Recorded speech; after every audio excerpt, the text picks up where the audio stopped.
When we first came to this land, I was tired, I was sad, and I was sick. We came here so we could heal from the mold that had stolen time and our home from our family. It was not an easy decision. I didn't think my body could feel safe in that house anymore after all it had been through, and a body that doesn't feel safe can't heal. I finally reached out to a functional medicine practitioner, and she did some tests, finding out my mycotoxin levels were absurdly high. She encouraged me to test our house, but I was sure it wasn't our home.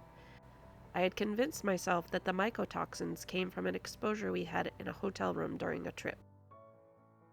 It took me 6 months to test our house. I was so afraid of the what ifs, the what happens next, that I didn't want to take action. We found out while we were on vacation that our house definitely had mycotoxins and spent the 12-hour drive home ordering the dumpster and deciding what we would do with the house. Do we remediate and sell? Sell as is? Tear it down and start over on that property? Find virgin land and build from scratch? One thing we didn't want to do was buy someone else's problem.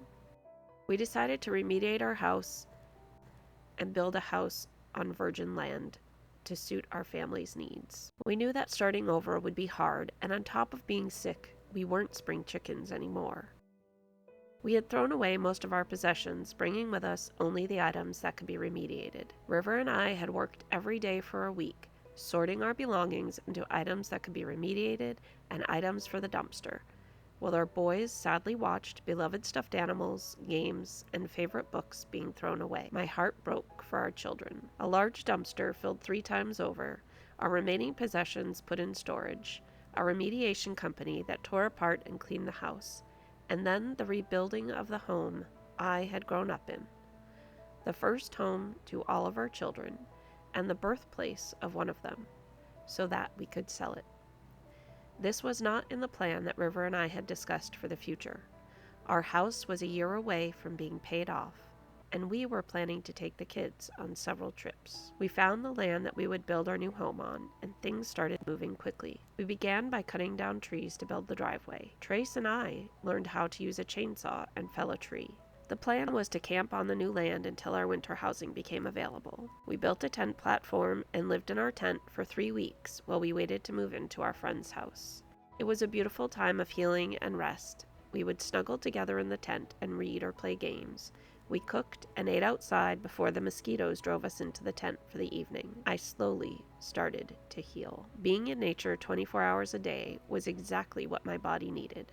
What we all needed. We spent the winter in a friend's house planning our new home, and River continued to fell trees and clear the area where our house was going to be built. The house plans changed constantly as we discussed different possibilities.